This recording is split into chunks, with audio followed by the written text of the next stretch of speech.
So I'm answering questions live tonight.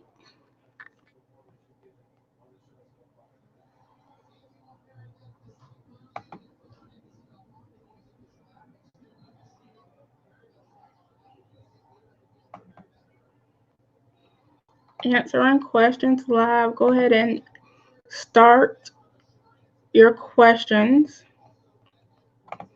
I am going to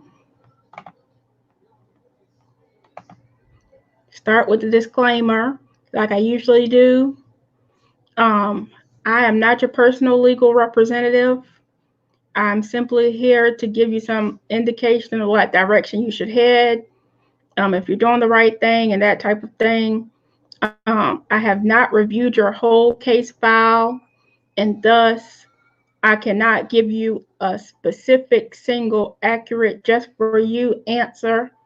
I would pray that if you don't have representation and you don't know what you're doing, that you would get representation. There are lots of qualified people out there.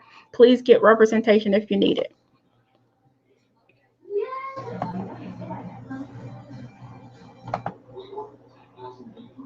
Hello, everybody.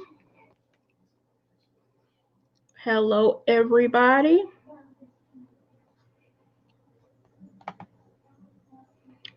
I'm just waiting on your questions.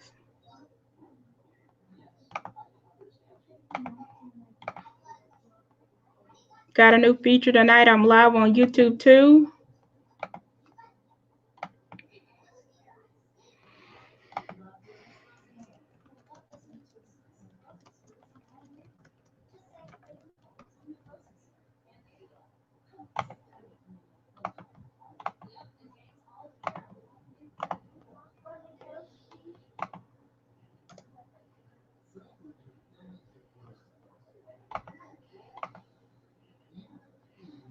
How are y'all tonight? How was your Thanksgiving? Hope everybody is well, doing well. Hope your claims are going well.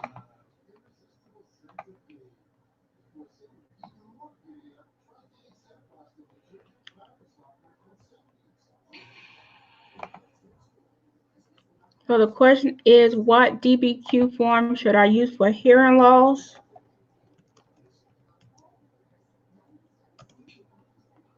And I'm actually going to post that to answer the question. Let me make sure I have the right one.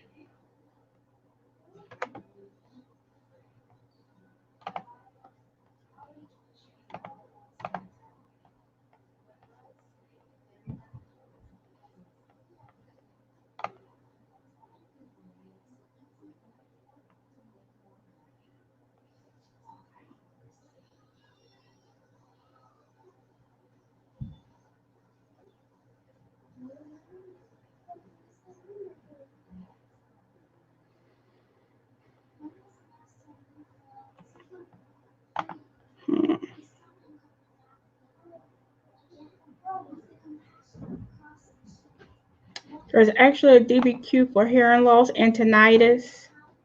You should use that DBQ form.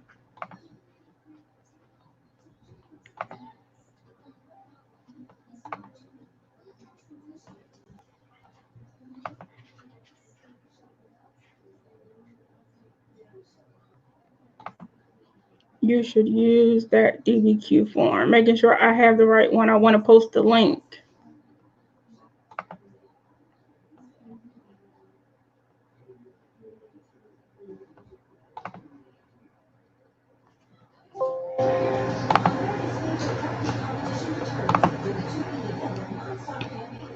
computer only moves slow when you need it, right?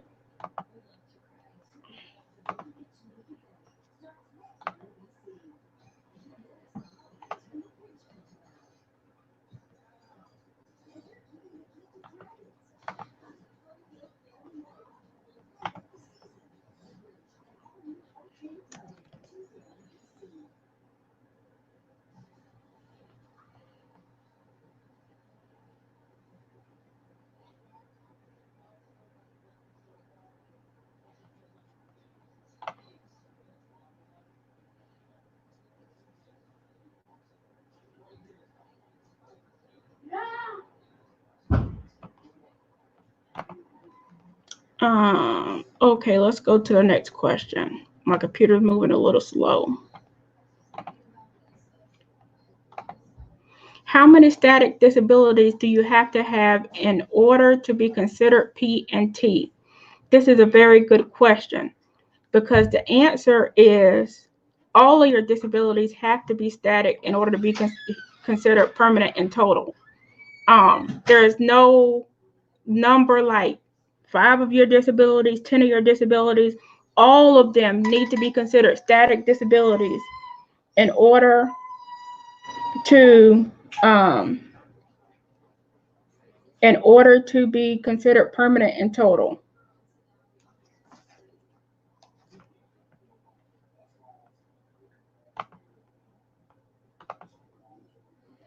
The question is plantar fasciitis hard to win? I probably misspelled it.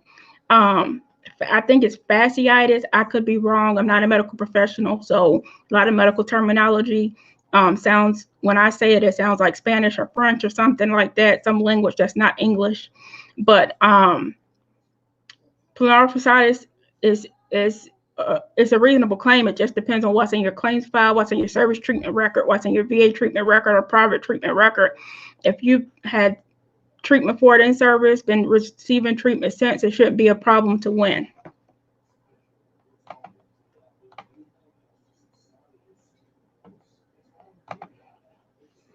My case went to remand and I had a CMP on September 23rd. CMP results was at least more likely than 50%. What happened next? That sounds like a very good thing. It sounds like your claim is going to be granted. I will tell you that remands, I'm seeing them on my end with my clients, and my cases are taking a long time to get decided. I'm talking 3 or 4 months post the CMP exam. So I certainly wouldn't expect a quick answer, but I would expect a favorable answer and some back pay. Good evening.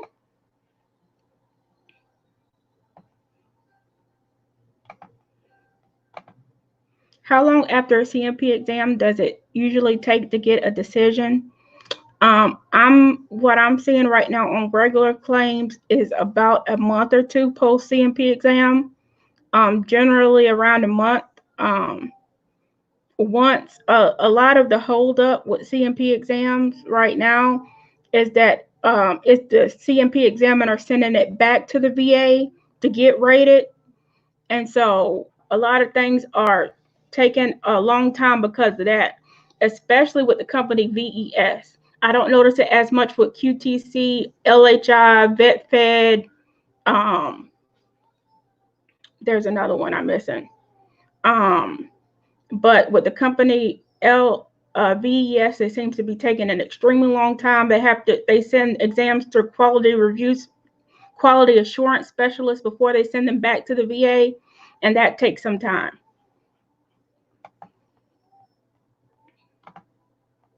Thank you for doing this for us. You're welcome. My pleasure. I'm actually on vacation, but I had some downtime, and I said, well, let me jump on and see if I can answer any questions for anybody. It's been a while.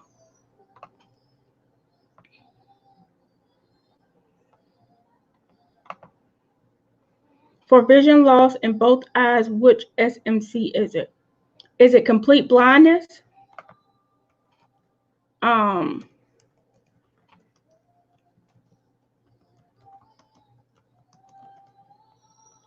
If it is complete blindness, let me see.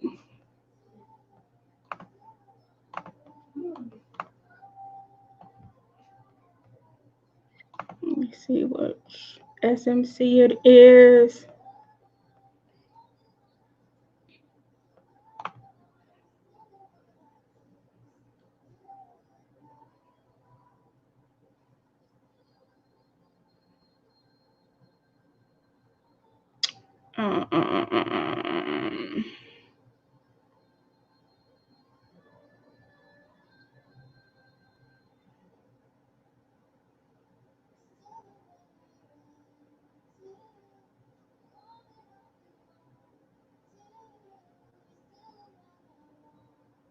Award SMC.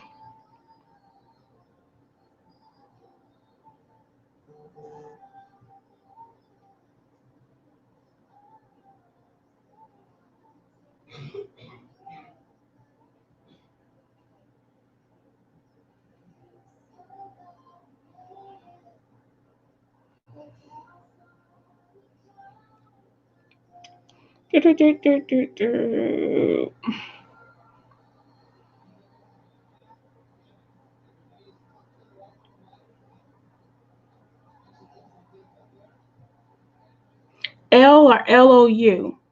Loss of use of extremity with hearing loss and loss of use of extremity.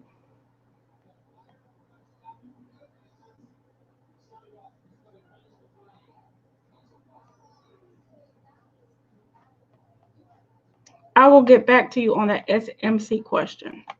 I'll get back to you on that SMC question. What do you do exactly according to your title? I'm a VA accredited claims agent. So I've been accredited by the VA to do VA disability claims and those things concerning veterans benefits. I also do pension. There are 3 types of representatives with the VA. There's VSO, Veteran Service Officer, which are free. There's claims agents, which are strictly provided for by the law, sort of like tax agents that are not tax attorneys but do taxes. Those are they're VA claims agents that are specifically designated independently of the VA to do claims. And then there are attorneys. And so I'm an independent VA claims agent, and I strictly work with veterans benefits. I don't do Social Security or anything like that. How do you request a copy of a CMP exam done by a third party?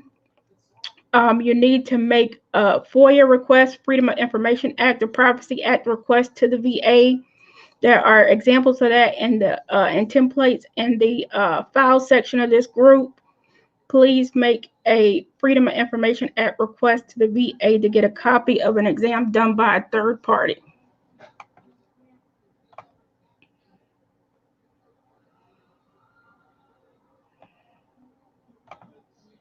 I just got a hearing aid and CPAP machine. I'm currently at 40%. Would it be worth putting in for the CPAP and hearing aid? If you had issues in service, if you had an MOS that was predisposed to noise exposure, then I would suggest putting in a claim for hearing loss. If you had sleep issues, loud snoring, gasping for air, that type of thing during service, especially if it's noted in your record, I would suggest putting in a claim for sleep apnea. If those claims are secondary to something else, you can also put in a claim. But it definitely takes having some record of it where it sounds like you have a diagnosis. You need to have the other pillars of a claim, which are an event during service and some chronicity, some connection to the event in service. And then I would consider putting it in a claim.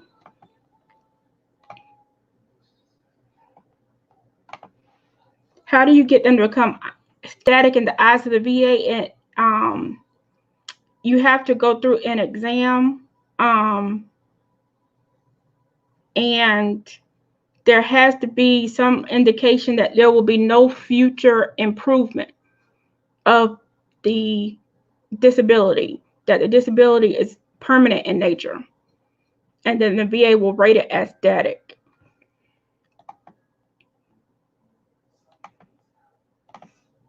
I went to my VSO and got a copy. That is a very important point. You can also get a copy of a private CMP exam from your VSO, from your representative.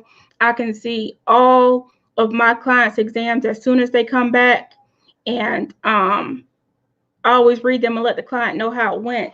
But your accredited representative or VSO attorney, if they have electronic access to the VA system, VBMS, they should be able to see and get a copy of your records.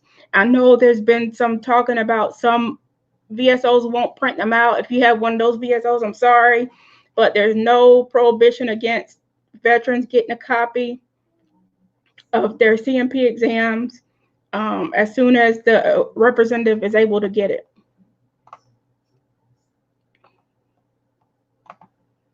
How long does it take to see a doctor appointment after you file your paperwork? You're talking about getting a CMP exam. I've seen them take anywhere from a week, a couple weeks to get an exam to a couple months to get an exam. It all depends on how fast your paperwork moves. If you turn in a fully developed claim with all the evidence, you might not need a CMP exam. But if you need one, the average these days I'm probably seeing is 2 to 3 weeks that it's taken to get a CMP exam after your paperwork is turned in.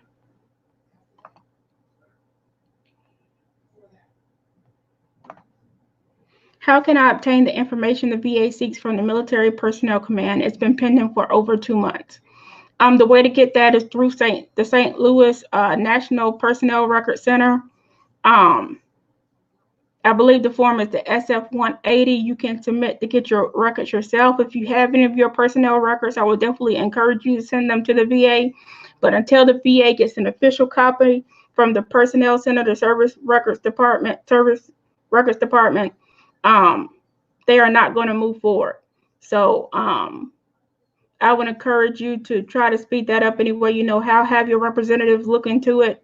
And if you have a copy of your records, please send them into the VA.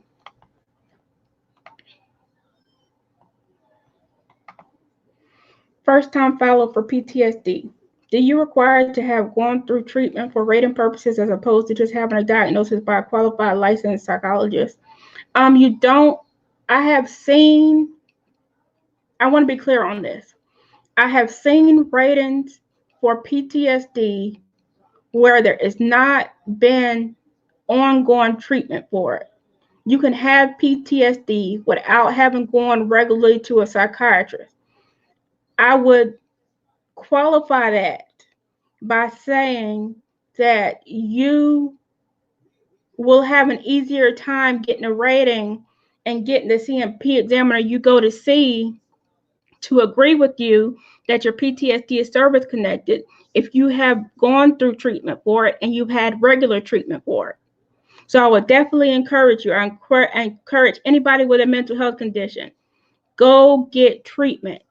You do not have to take a prescription. You do not have to do an inpatient. Most times with mental health, if you don't want to, an inpatient stay. But I encourage you to go get treatment for your condition. Keep getting treatment for your condition. Because if the VA should go back and ask for another exam, you want to prove that you've been getting treatment for that condition. How long does it usually take to get a decision after a 3-hour CMP exam for PTSD? I would give it about a month or 2. It all depends on how fast the examiner gets the exam results back to the VA. Once your exam results are back to the VA, it's usually a lightning fast process. In most cases, about a week or 2, you have a rating. But getting that examiner to especially with contract examiners, to complete your exam results and get them back to the VA seems to be the part that's taking the longest these days.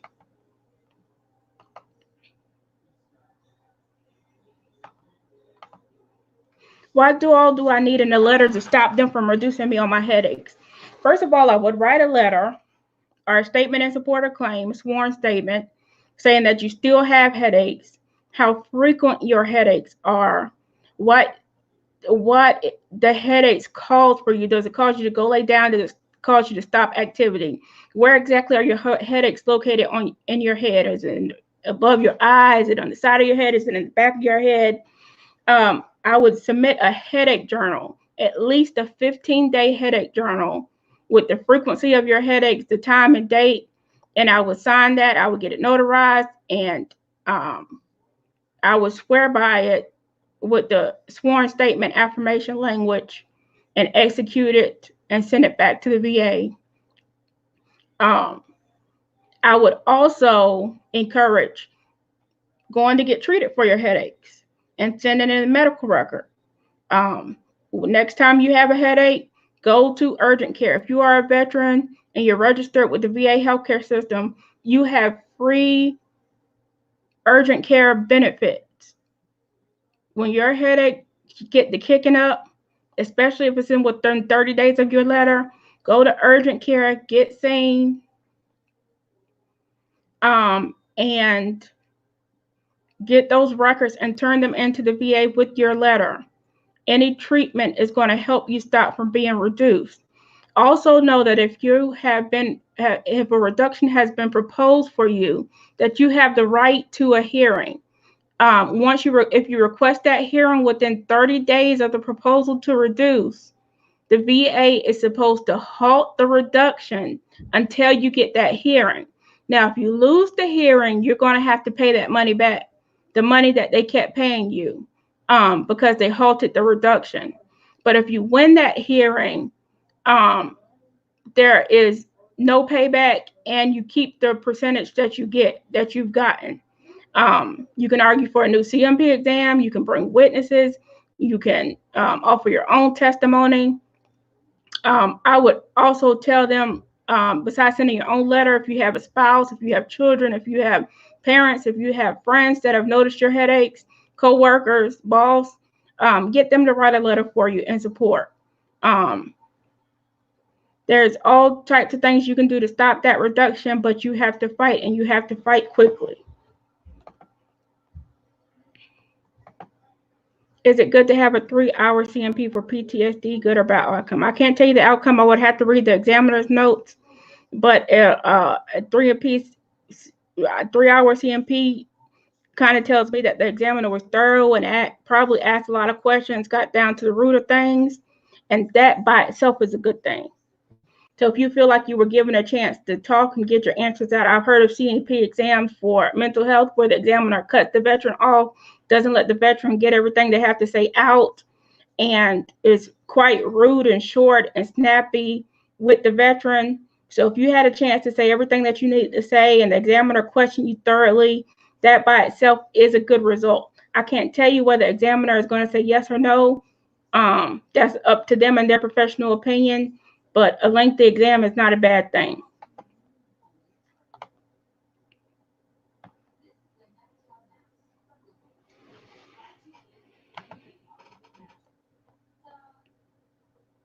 An appeal was put in by my rep and was told the appeal process will be 3 to 6 months to see the judge.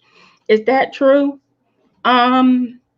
In my experience, it's taken much, much longer if a hearing has been requested before a judge to get seen by a judge. That's my experience. I don't know the connections of your rep or how long your appeal has been in. Has it been in for a while and now it's getting to the point where it's time for a hearing?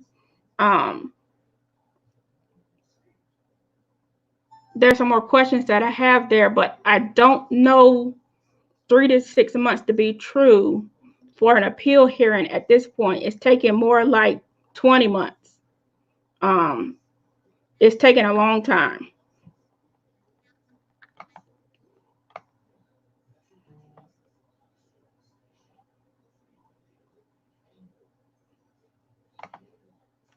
I was just increased to 70%, but have sleep apnea and carpal tunnel pending claims right now. I want to know how hard it is to get IU. IU is, I would say it's moderately, I don't want to say difficult, but it is an achievement to get, I would say. It all depends on how your disabilities are affecting your work. If you can prove that your disabilities cause you a lot of trouble at work, get your boss to write a statement, get your coworkers to write a statement, get family statements, or get a doctor to say that your disabilities preclude and prevent you from all forms of work, even sedentary work, then you will have an easier time in your claims. But I mean, you have a fair shot at IU if you're already at 70%.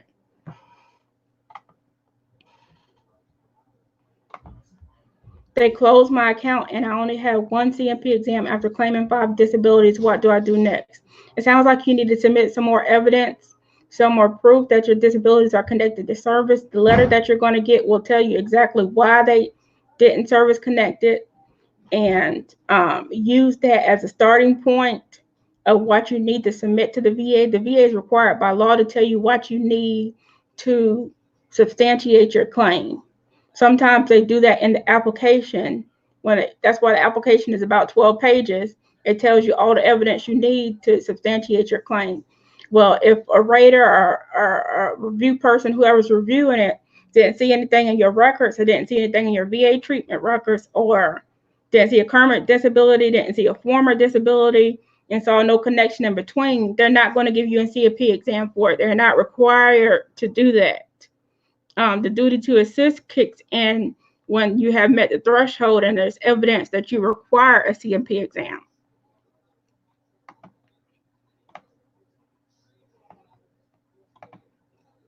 Is 100% the max pay you can get? This is a good question. No, it's not. There is something called special monthly compensation. There's also service-related special compensation. Special monthly compensation is for more serious disabilities, complete blindness, deafness, loss of use of buttocks, loss of use of feet, arms, that type of thing. Amputations,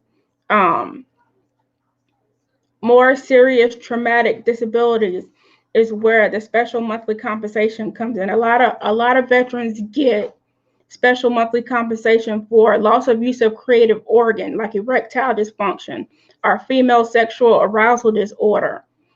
Those things will entitle you to about $100 extra a month in special monthly compensation that you can get over and above the 100% level.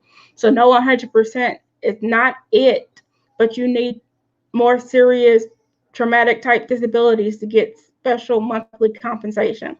There's also aid in attendance and other special benefits that you can get. I would encourage you to maximize the benefits you can get and look into all of them.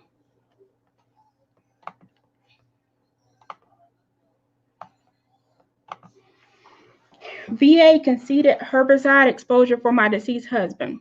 My husband has RCC, which isn't a presumptive, but his doctor wrote a Nexus letter with some research. Is one Nexus letter enough? Appealed, awaiting for BVA hearing. RCC, I'm assuming you're talking about renal cell carcinoma, or something like that. But the Nexus letter generally should be enough. It depends on how many VA examinations the veteran was given. For instance, the VA says when evidence is in equios, which means equal, that the VA is that the veteran is entitled to win the draw. And so if you have one exam on the negative side, and then you have one Nexus letter on the positive side, favorable, saying that it is service connected, the VA should give the veteran the benefit of the doubt and award them service connection. Now, it also depends on the probability of your evidence. If the VA exam was done by a nurse practitioner and your exam is done by a doctor, your exam should be awarded more probative weight because the examiner has more experience, expertise, and education than the other examiner. But if your exam was done by a nurse practitioner or physician assistant and the VA exam was done by a doctor or a board certified specialist, oncologist, then the VA exams will be afforded more weight. So it's just a matter of which exams are more detailed, which have the best supporting medical evidence, and what you say at the hearing will matter too. So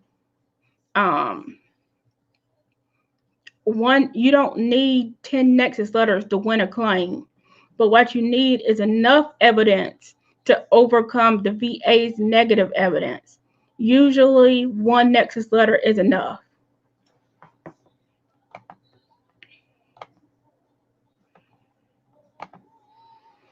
Submitted claim for PTSD.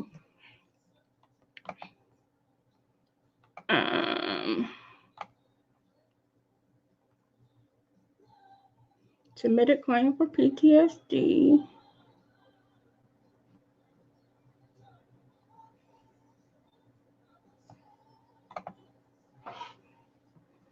Submitted new claim secondary to ulcerative colitis for chronic pain with severe depression.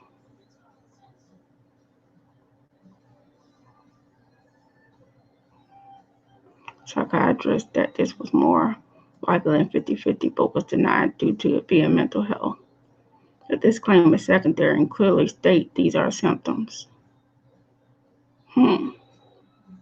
It sounds like you have a good appeal in your hands. I don't necessarily understand your question. But psychiatrist stated that it was more likely than not 50-50, then it should have been approved. And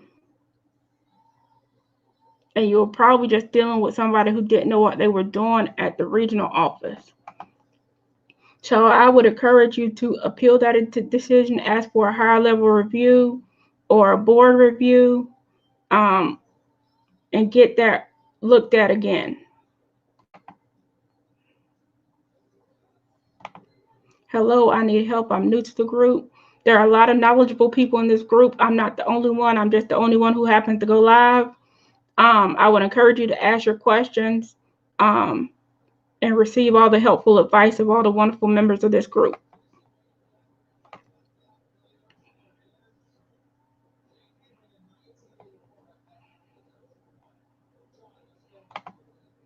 What does confirmed PTSD stressor to military personnel command mean, and how can I help with the process? They have requested records regarding your PTSD stressor from official departments of the military, and they are looking to get evidence that PTSD stressor actually occurred. If you have evidence, if you have police reports, if it's in your personnel record, if it's in JAG records, court-martial records, any type of military record, please submit that to the VA. That will help your PTSD claim. What advice do you have for someone preparing for retirement? Go to the doctor. Get seen for everything that is bothering you before you get out. Get it documented. Don't just go to the document it. Don't just go to the doctor once. Go to the doctor continuously and tell them this is a problem. If you have nightmares, if your sleep is affecting you, go see a psychologist before you get out. Even if you have to go to urgent care on your own time, go get seen, get records, get it documented. Disabilities are much easier to prove as service related when it's documented. Get seen for everything, your joints, your heart, just get it checked out, before you get out. Ask for a complete physical from your primary care physician. On your service, a separation exam. Make sure you mark everything that's wrong with you and you get that examiner to pay it attention. You complain about it. You tell them that it's been a problem. If you've had deployments, on their deployment forms when you get back, mark what's wrong with you. There's a lot of claims that are denied because there's just simply wasn't complaints of it. And so the VA considers it made up or out of thin air or that type of thing. What you want to do is clearly have your disabilities and conditions documented before you get out of service. If you have had a broken leg, take a picture. Not that you should be taking pictures of yourself just because you're disabled, but you know, these are things that are proof before you get out, you know, that you had these disabilities. Um, there's all sorts of things you can do before retirement, but pretty much you're doing the right thing now, which is looking up the VA disability process and getting all the information you can get before you get out, and using it to your advantage.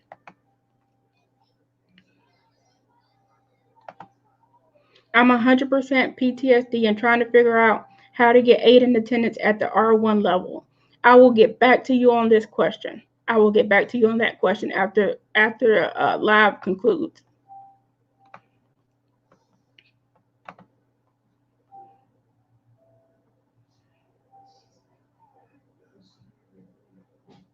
Is it better to send 700 plus paper pages of medical docs or place on a CD? What is best to do is to send the relevant medical records. Make sure all the records you're sending are relevant to the claims you have submitted. You don't want a rater to be looking for a needle in a haystack. They likely won't take the time to do that. And so you want to make it really clear for the rater. I had a veteran today, just today, earlier today, a couple hours ago, who had clearly submitted a private DBQ and Nexus letter from a private psychologist for his anxiety. But I went to the notes section of VBMS, and it stated on his supplemental claim that he had submitted no new evidence, and it was sitting right there at the top of his VBMS. It's just that the person reviewing it didn't take the time to go through every document. And I had to send an email and say, hey, look, you got this wrong. And I copied some higher level folks on it, and it got corrected really fast. But you don't want that, if they can't find simple stuff, you don't want to send 700 pages of just random medical records. You want to send the ones that are specific to your conditions, have them labeled, highlighted, marked out by condition, and that type of thing. So back to your specific question, it's better to send paper records or send a CD. You can do either. It really makes no difference. What do you do if they lost your medical records? Get statements from you, people who knew you had the condition. If you have any photographs, any type of other medical records that can prove your condition, use that. Search for your records, and always possible, make sure they have your social security number correct. Make sure they have your name correct, especially if you have a common name, that they haven't looked over your records. Check with any hospitals that you were seen at, in the clinics themselves and facilities. Make sure your records aren't sitting on a shelf somewhere. I've seen that happen sometimes. But if they've lost your medical records, then you need to recreate the picture for them using statements and the like.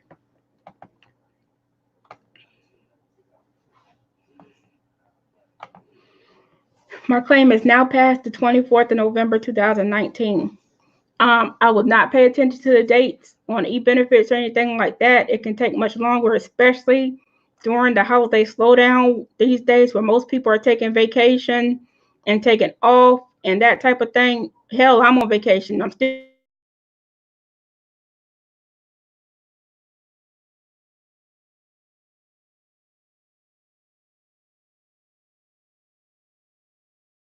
and try to, calm down and take your claim as it comes.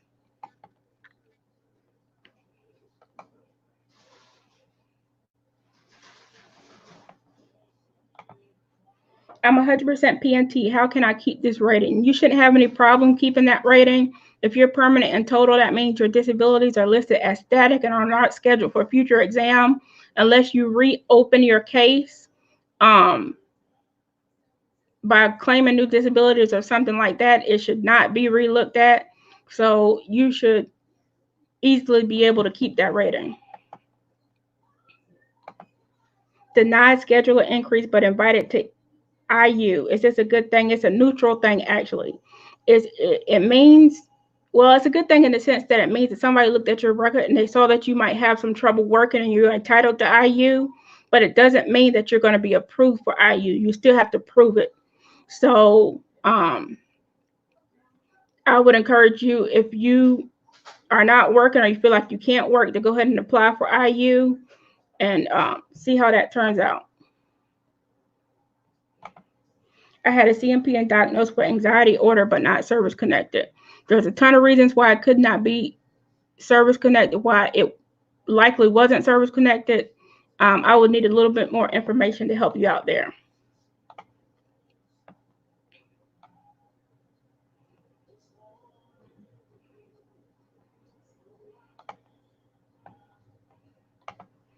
What is K-Pay? I'm assuming you're talking about special monthly compensation. I would encourage you to look that up on the VA website. Special monthly compensation is over and above the 100% rate. If you have the loss of use of a special organ. My quick search says this encompasses amputation or the loss of use of body parts. So SMCK could include erectile dysfunction, female sexual arousal disorder, that type of thing. And that's what SMCK pay would be. I'm assuming that's what you're talking about.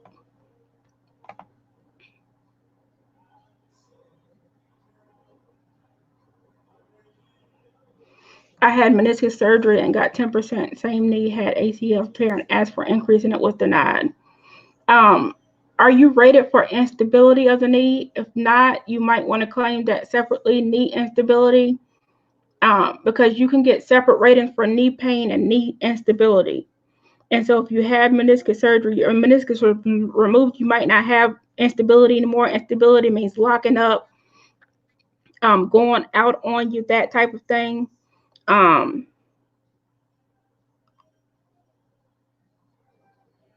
It might be, it could be all sorts of things why an increase was denied. You need to get that CMP exam and look at it, look over it for any errors, and see where you can dispute that exam.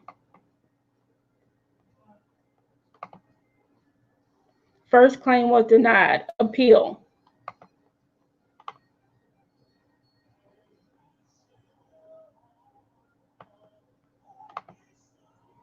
Okay, what happens when you have a 50% and a 70% claim, so it equals the 90? How do you ask for an increase for the full 100?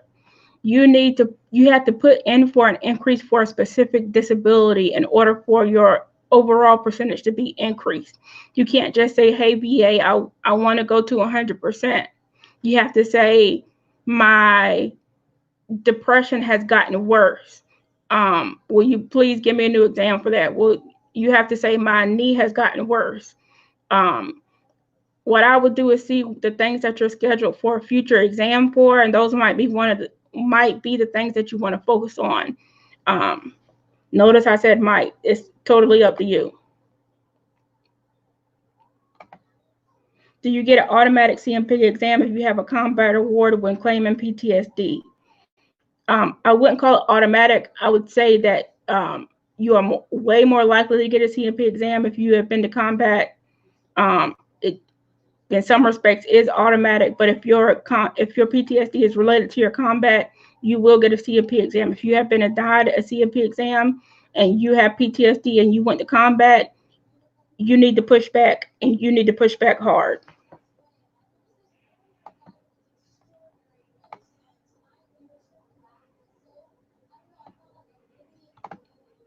CMP examiner submitted that I have severe flat feet, but the VA denied my claim and said it's not in my medical records. I thought that is why they sent me for the exam. What should I do from here?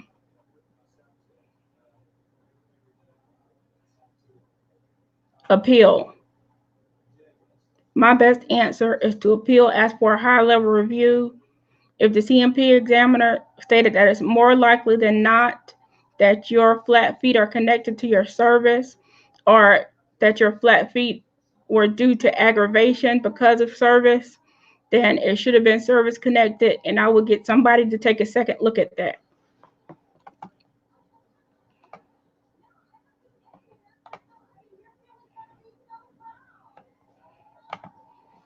Just did a QTC for psych, attempted suicide, and had my paperwork. What would you suggest my next step be? My first suggestion is that you get treatment for your mental health, that you become stable. You get those records and you use them for your claim. But first of all, take care of yourself. You need to get the decision letter first and see what the result was, what the QTC examiner said, and then you can move forward from there. But it all depends on what they say. If it's granted at the level that you believe it should be, it shouldn't be an issue. But if it's not, then you need to push back, appeal, and that type of thing.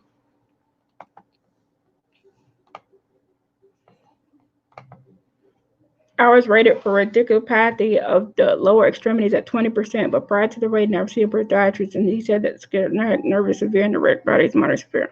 I got a new DBQ and Nexus letter done by the doctor. Is that enough? That should be enough to get a higher rating, yes. If they don't give you a higher rating, appeal. I put in 2 claims. They only gave me an answer for one and overlooked the second one. If you have a claim that was not you put in for and was not decided by the VA, you should get a decision of some type on every claim you put in. Then you need to write the VA and tell them you still have a pending claim and you want a decision.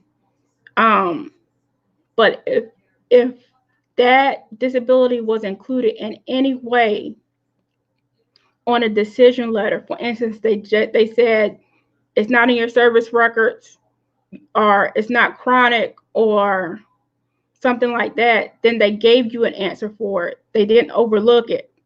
They basically just told you no. I hope that makes sense. I was 0% for pledge planners and filed an increase and was denied my increase for flat fee. VA then took my SC for pledge planners. I need to know why they took your SC. It's pretty difficult to get a disability severed, and so I need to know the exact reason why they took your SC. If you type some more information in the comment under this, I'll get back to you after this video.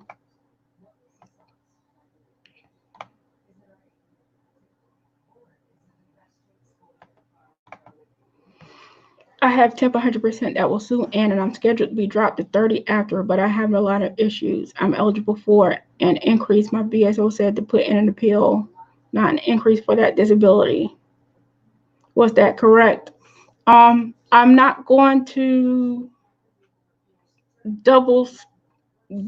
go against your VSO. He has reviewed your whole file and gave you the best advice he knew how. I would have to review your file specifically to give you better advice, so to speak.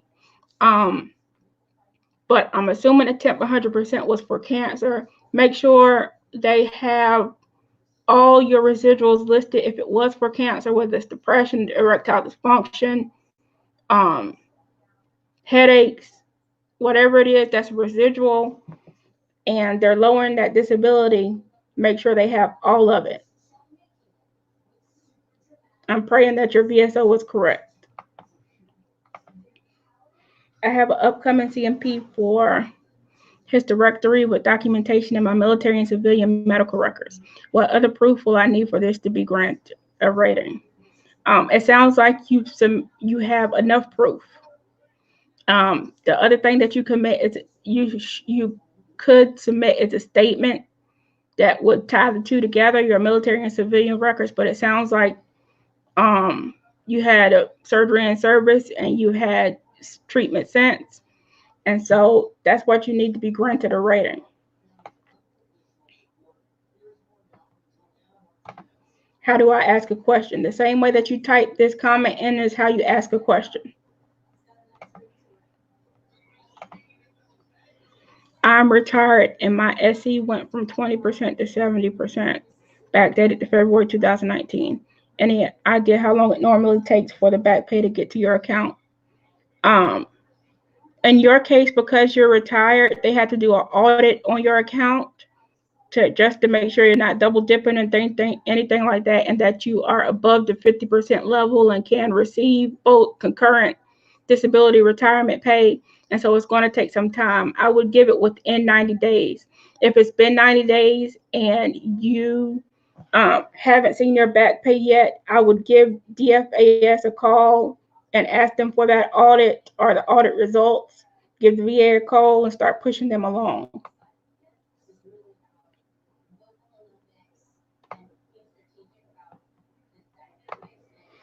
I have served in the Gulf War and have had cancer twice from the burn pits. I continue to be denied. I received 30% for foot and index finger. What do I need to do to increase this percentage? Get consistent treatment for the foot and the index finger. You can put in an increase for it. But on the cancer side with the burn pits, there's not a lot of medical research right now on burn pits and exposure. I know the VA just ordered some official studies on it, but the medical community at large, especially the VA medical community, is not necessarily granting those things at the level that they probably should be. I feel that personally that is the next Agent Orange, the burn pits and toxic exposures during the Gulf War. But right now it's not. You can claim your cancer as Gulf War syndrome. A lot of times that gets denied. My best advice for you is to get a private Nexus letter from an oncologist saying that your cancer or what was cancer is due to the residuals of cancer is due to the burn pits and your toxic exposure. That's the best way to win your claim at this point.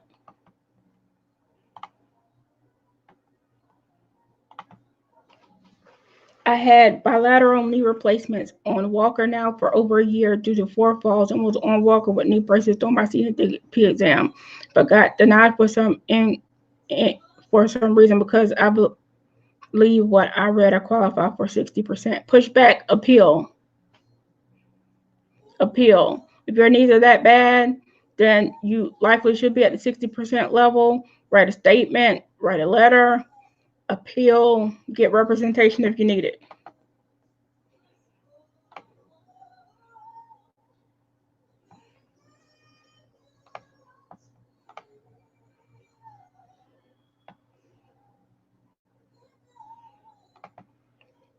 I went for migraine headaches and PTSD, and they only look at my PTSD and then look at my CompuPen for migraines. Did you submit the migraines as secondary, specifically as secondary to your PTSD? Did you intend to claim it secondary, or was it meant to be direct service connection to your records? Is there anything in your military records about headaches that's not just a viral syndrome like the flu passing by and you had a headache? Is there any record of current treatment for migraines? There's a reason why they didn't give you an exam for migraines, and that's the reason you need to come back.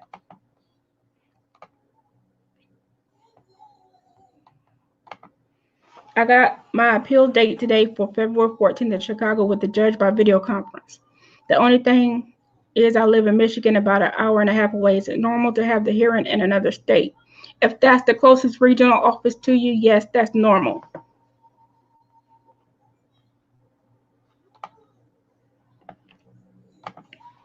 How often is e-benefit site updated? All the time.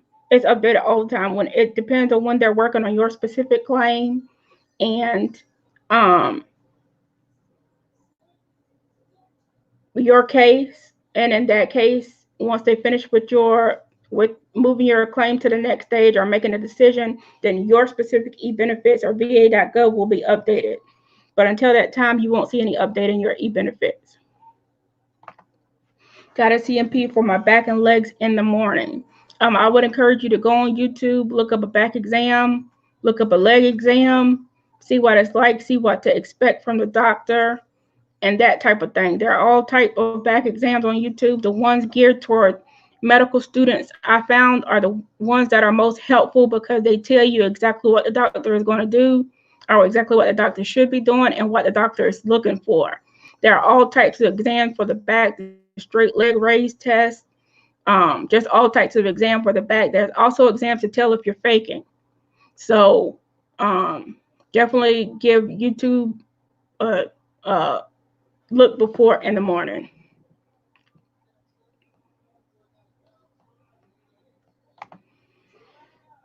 I served in the Gulf War. There's a presumption for menstrual disorders. I cannot find any information what is included as menstrual disorders. I have cysts, adhesions, and Bucholz. It should run off our voice. Is there a DBQ for this? Any information will be appreciated. Let me look that up real quick.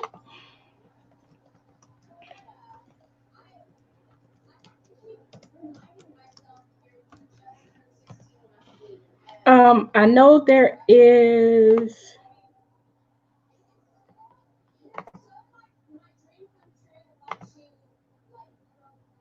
a DBQ for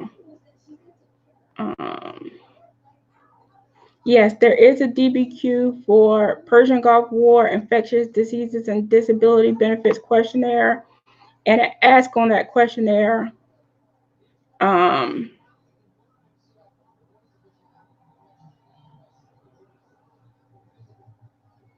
no, that's not the right one.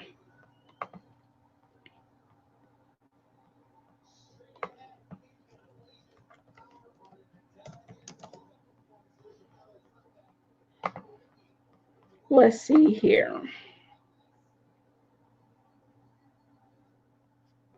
Gynecological conditions. That's the DBQ form that you need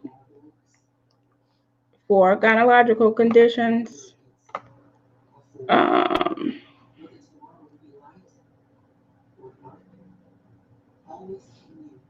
There's a remark section where the doctor can write up there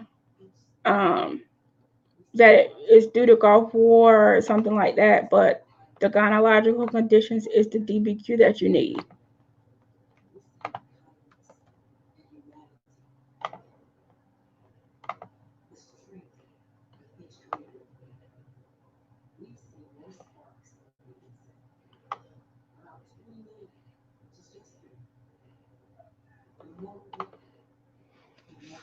I have just been diagnosed with cancer. I'm sorry to hear that. It is rare neck cancer. Doc put in VA record he believes due to burn pit and depleted uranium exposure. I'm at temp 100%, migraines and PTSD both 30%.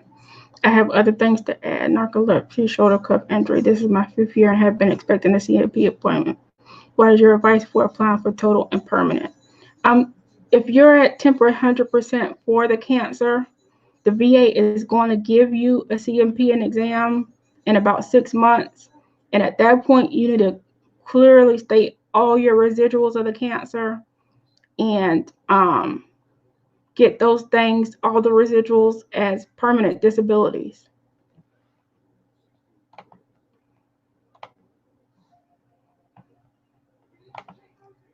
Should I get a VSO rep in Chicago to help me on my appeal, or should my VSO from Michigan go with you? Your VSO from Michigan should go with you. If they won't go with you, get a VSO in Chicago, but take somebody with you.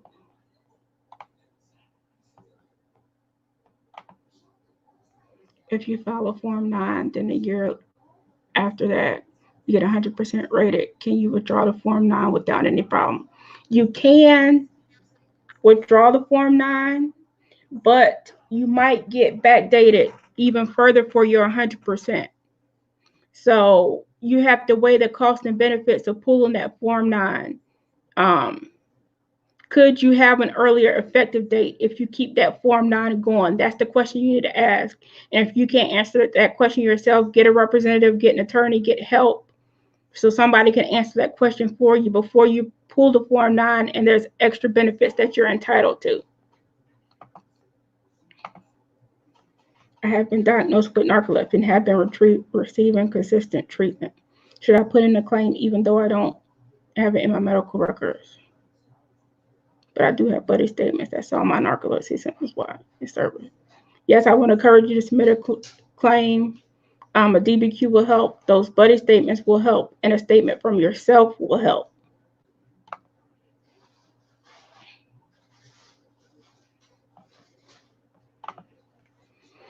I have an appeal NOD that was not moved for over 1 year. Why is that? And I also have another appeal NOD that I had a VS exam, but I don't see that one on va.gov or eBenefits. How can I track it? I will call the VA and ask them, actually write the VA and tell them that you're not able to track your appeal on eBenefits or va.gov and ask them to place the status on one of those sites so you can track it. I always encourage dealing with the VA in writing instead of calling, because you get the answer in writing and you create a paper trail. If necessary, send an IRIS inquiry. I'm going to post a link for IRIS where you can, it's the VA's electronic messaging system. And you can send a request that way, but you have to let them know that you're unable to track your claim so they know.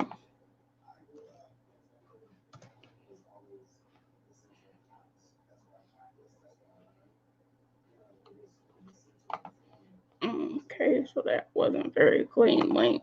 Let's do that again.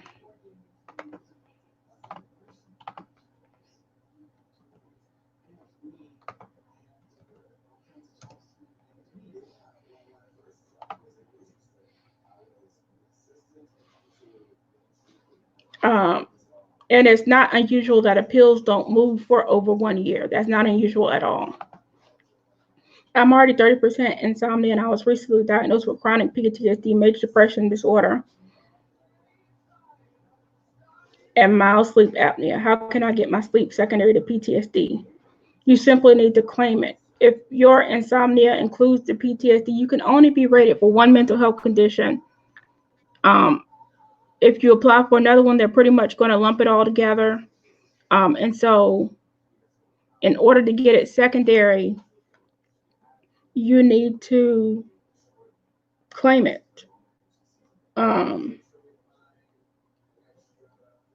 So I would encourage putting in a claim.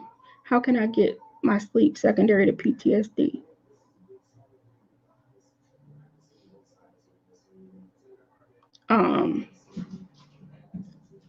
My sleep secondary to PTSD, sleep apnea secondary to PTSD. I would encourage putting in a claim for it. It might be that it's secondary to your insomnia if that's what you already have rated.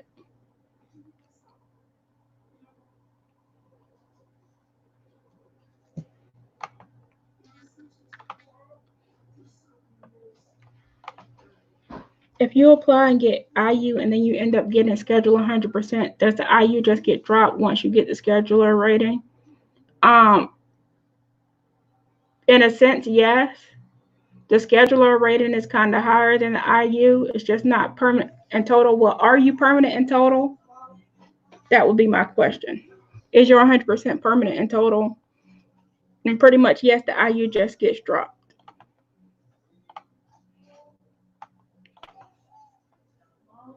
I requested my C-file records and was sent a letter over 2 months ago and still haven't heard I received anything. Should I try, wait, or request again?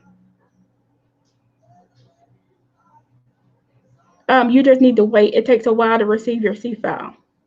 It takes a good while to actually receive it. Does your VA C&P exams automatically show up exactly 30 days after completion? Sometimes it might take a little longer, but 30 days is how long they're holding them now before they release them.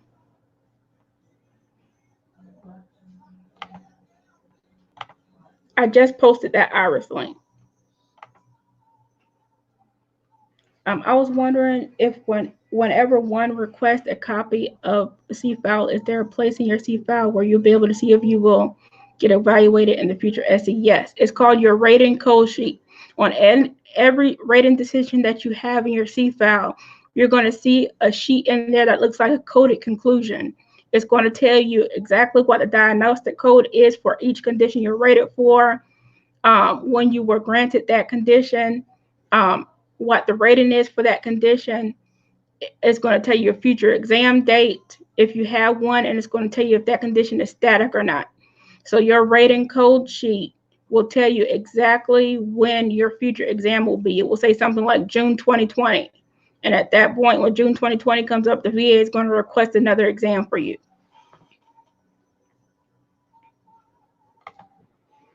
I've been out of active service since 1999. I currently take meds for anxiety and use a CPAP. Is this something I should file a claim for? If so, how do I go about claiming this? Should I hire an attorney? A lot of attorneys won't do initial claims. I do them as a courtesy to my client, but a lot of claims agents and attorneys just focus on appeals.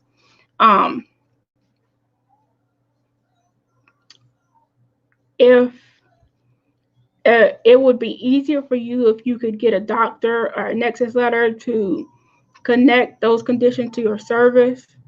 Are there any notations at all in your service record for those conditions that you can use to try to connect them? Can you write a statement about some of the conditions that you had or some of the symptoms that you had during service that have continued? Try to make the connection somehow for the VA. Is there something you can claim them secondary to? If you really don't know what you're doing, I always suggest starting with free help. Start with a VSO, get advice there, make sure it's a good VSO, and see what they tell you and what kind of help you can get.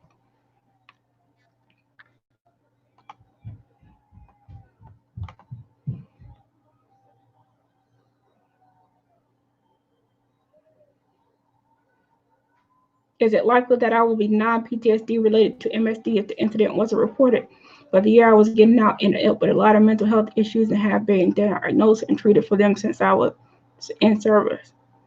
I can't tell you that it's likely that you'll be denied. If you had markers in service, which it sounds like your mental health issue were, I would write a statement and point that out, those markers out to the VA.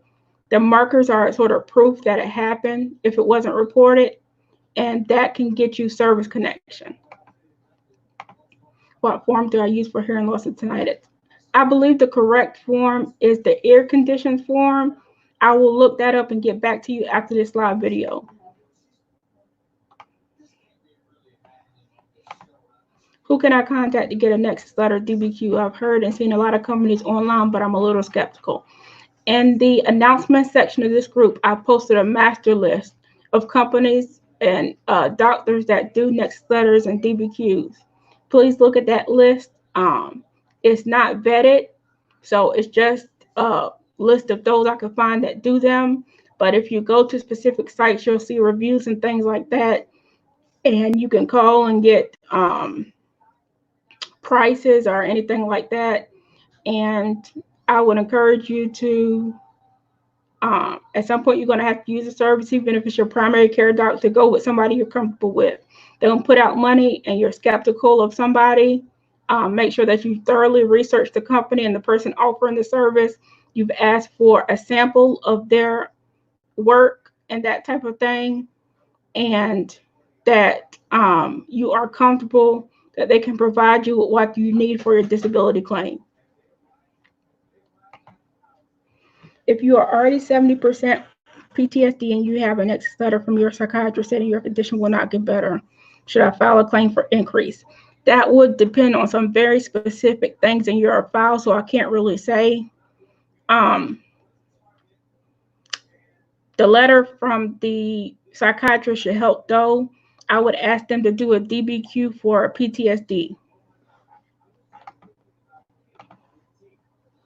Thank you for all your help and taking time to answer our questions. You guys are welcome. I thoroughly enjoy this group. I appreciate the camaraderie and the community that everybody brings to the table, that everybody is respectful of each other. It doesn't belittle each other asking questions or that type of thing. If you're in the shadows and you're just lurking, I encourage you to come out and help when you can, answer questions. The more people we have helping, I can't get to the group all the time. The admins can't be in the group all the time, but the more people we have helping, the more robust and helpful community we have, and we all benefit from it. So thank you all. I'm going to go now, but thank you all for your service, for what you bring to the group, and I wish you all well in your claims.